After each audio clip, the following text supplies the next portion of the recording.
अब ये शास्त्र अनुकूल ज्ञान प्रारंभ हुआ है। तो पुण्यात्माओं, इसका लाभ उठाओ। और आपका परम कर्तव्य बनता है, आपके संपर्क में कोई भाई है, बहन है, कोई रिलेटिव है, आपका मित्र है, सखी सहेली है, उन सब से कोशिश करो इस ज्ञान को समझाने की। और किसी के साथ जोर जबरदस्ती नहीं करनी चाहिए। प्यार से 1 बार 2 बार 3 बार, जब वो उखड़दाहा दिखे जब चुप हो जा, चंगरता दिखे जब चुप हो जा, फिर किसी दिन जाकर धीरे धीरे प्यार से समझाओ। क्योंकि आप ये समझना कि हम भी इसी स्थिति में थे। इस ज्ञान को प्रथम बार जब सुनते हैं एकदम हमें उलट पुलट सा लगता है और कति स्वीकार करने जी नहीं करता। एक भक्त ने जब ये प्रथम बार ज्ञान सुना, किसी भगत के यहां हम सत्संग कर रहे थे, गांव गांव में नगर नगर में जाते थे, तो वो उसका मित्र आया हुआ था सह परिवार। वो बाद में हम बैठ के थोड़ी सी संगत होती है, तो वो कहने लगा, महाराज आपकी बातों में मुझे कति अविश्वास है और मेरा उल्टी पड़न होगी जब आपने न्यू कहा ब्रह्मा विष्णु महेश नासवान है। और फिर वही भगत है अब औरों को बताता फिरता है कि वे सचमुच अज्ञान अंधेरे में भटक रहे थे।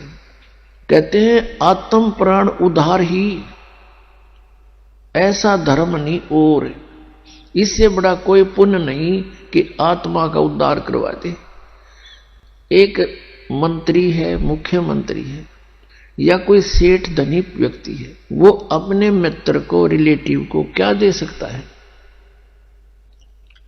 10-20 हजार रुपए दे देगा, कोई एक नौकरी लगवा देगा, या कोई ऐसा कोई कॉन्ट्रैक्ट दिवा देगा जिससे पेटे तक का काम होगा उसका, इस जन्म के एक रोजगार तक सीमित है।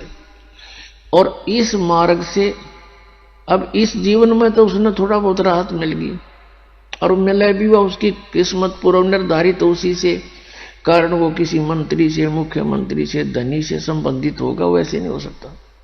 वो भी किसी समय इसी प्रक्रिया से बने हुए संस्कार हैं उसके। तो अगले जन्म में वो गधा बन गया, सूअर बन गया, बता कौन फैसिलिटी देगा उसने?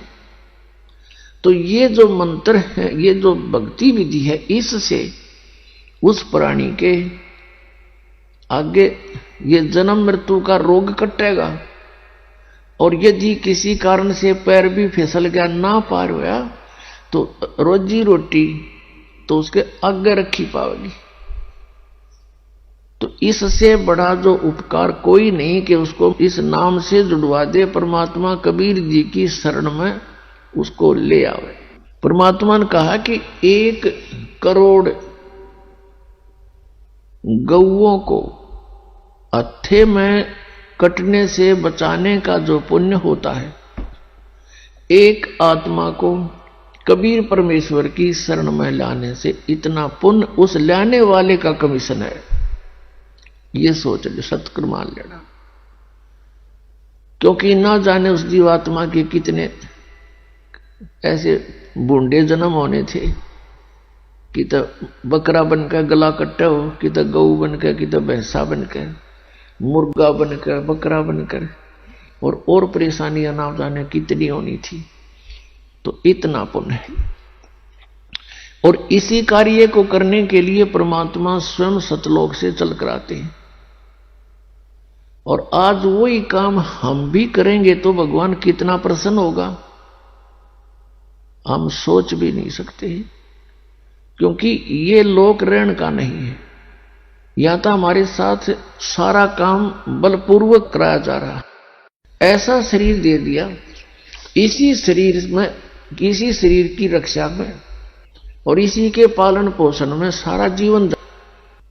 ये कोई जीवन है यहां पर?